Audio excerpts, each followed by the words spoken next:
This one it's entitled Gaslight Revisited. Now, it's kind of a mouthful, but it was originally called Gaslight, and it had kind of a neon sign effect to it, but it looked a lot different then, because that was a piece that I thought was finished, and then I decided it wasn't finished, you know. But really what happened was, in a glazing process, I kind of had an accident, and I had to kind of rework it in order to make it really into another piece of art. And so it came into this new kind of identity where before it felt like a neon sign come to a gas station, and now it was like black and blue and yellow, and now I added all these reds and these browns and these darker colors, and took the blacks and made them more bluish and purplish, and gave it just this more richness. And really what I think it comes down to is that, like, what I have is something that feels like really familiar, something that feels like maybe a place that you used to go to many years ago, and that you come back to, and you see it, and it brings up all these kind of old feelings, these things that maybe you haven't thought about in a long time, and maybe it's comfortable. It's usually something that is like really it reminds you of something. Yeah. Well, like I said, I wholeheartedly agree, and I think that traditional, again, it reminds me so much of the traditional colors here in New Orleans in the old homes, where it's always the very dark colors. And I think here, this would, even though it's a contemporary piece, would just be so well suited to one of those magnificent dark colored rooms. I think it would just really bring out something that would be very, very dramatic. So for those of you all and myself who have these dark colored walls, this would be great for a studio, or for your lounge, or any area that really would be very, very comfortable. Okay, now we're going to move out of it. This one, which side? This is different. This is gallery framed. Again, he's done it with the black. And this reminds me a little bit of the one I told you before, the Robert Gordy. And I think it's also the similar thing. Gordy has the black frame painted around the edges to really dramatically show it like a frame. And which size are we doing? Is it still 25? This is still the same dimensions of the art. It's just without the frame that adds about an inch around. Right. Yeah. So once again, folks, I think you really find this one multi-dimensional. All right, now we're going to move away from that standard size that we're going to one that's a little taller. I don't know if we get it up on our easel. Let's see if it's going to be too tall for the easel. Yeah, maybe we ought to put it just either put on it the like ground. this, or I think maybe on the ground. Yeah. This one can go either vertically or horizontally. Or horizontally? Yeah. Your it's preference? a little long to fit here. Yeah, okay. So again, let's see. We're going back to the greens, where we got some turquoise. I don't know. Would you prefer it horizontally or vertically? It doesn't really matter. I hang it either way. Okay. As far as this piece goes, because it's in fact I think I have it wired on the back for both directions. For both ways. Okay. So yeah. So what do we call this one? It's called life support. Life support. Yeah. It reminds me of like a scuba dive. And sort of being underwater, or like in outer space or something, and it's sort of self-contained. It's like it feels very safe,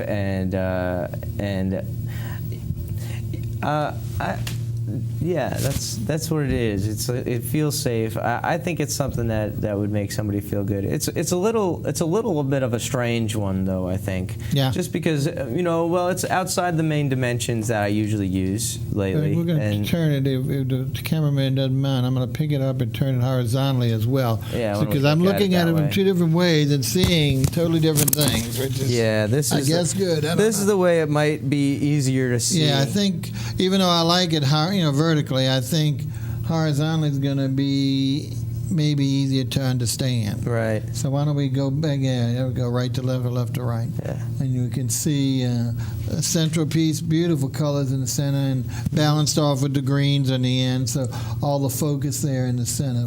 Some people see it as like a planet, and some people see it as bubbles. Sure. Some people see it almost as like a what are they, like an EKG machine or something, or an oscilloscope. Yeah. Well, horizontally, I think for people who are balance conscious, I think it shows much better having the central, whereas it doesn't as dramatically on the vertical look. Mm-hmm. I like it vertically mounted, but at the same time, I think there's a better balance to the picture for most people who like balance, right. And with the center being the central focus as opposed to going all the way through. Mm-hmm. So it really depends on the setting. Yeah. But this is definitely the way to look at it here today. All right. Now let's see if we can take that one down. And got another big one for you folks. This is probably the largest piece he's brought today. Yeah. Is that vertical too, is right, or is it? This one is one that can go sideways. Really. Horizontally, all right. Well, yeah, really, that's the way it goes.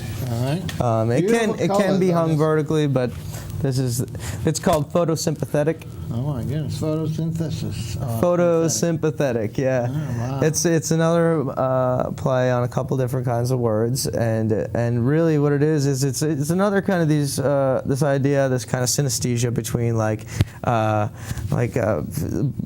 feelings and plants and sunlight and just definitely you can see that. I mean, it's the vibrancy of the yellows. You can see it just brings out all the greenery. So definitely this would be great for a solarium, any room people with plant kinds. Because I mean, even the kitchen, anything into vibrant, because you can see that sun just growing out and grabbing those greens and making them grow.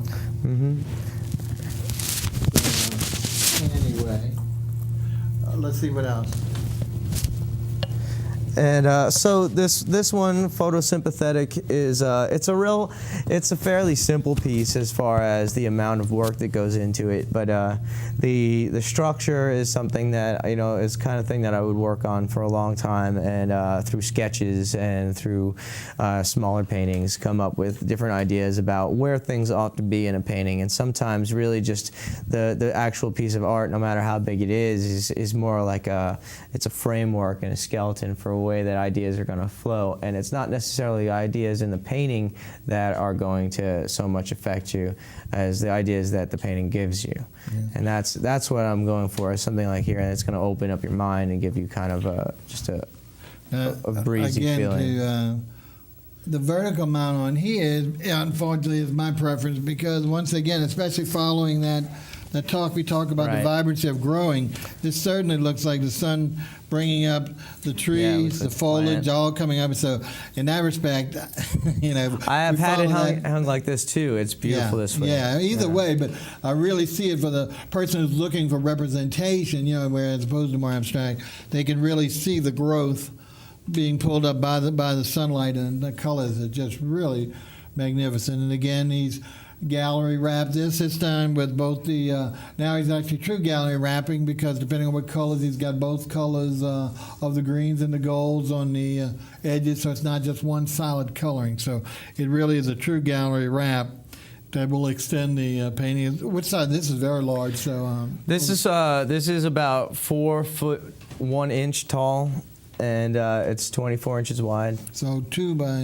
not 4, but almost 2 by 3. It's a little bit more than 4 by 2. Right. It's 2 feet wide and just slightly more than 4 feet tall. So this is really a wonderful piece. You're filling up a wall. I mean, this would be great. You really don't want to put too much else out there, but something like this is going to command a great presence in your home or your office. So really nice. Okay, now, again, we're talking to Devin Abrams, hopefully not a native, but a local artist who is appearing at Ferret Street Festival. We'll come out with another one soon, and does have a website. He said it's Cool New Orleans Art or Arts? Art. CoolNewOrleansArt.com. So you can see some of these pieces or other pieces. You can also find out where to contact him if you had information and be interested in the piece, or maybe you can arrange to see some of his work in person, if not at one of the festivals. All right, as we spoke earlier in the day, he mentioned that some of his pieces, and these are the ones I asked him to bring only a few because of the display limitations here in the studio. He does a series of triptychs, which is 3 pieces, suites of 4, or even larger than that really go fabulously together. They're like individual paintings, like the first two we saw, but actually are physically determined to be sold together as a suite as opposed to individually, even though they can be. And because it's hard for us to hang these up, don't really have hangings, we're going to do our best. Now, I think this one has 3 pieces.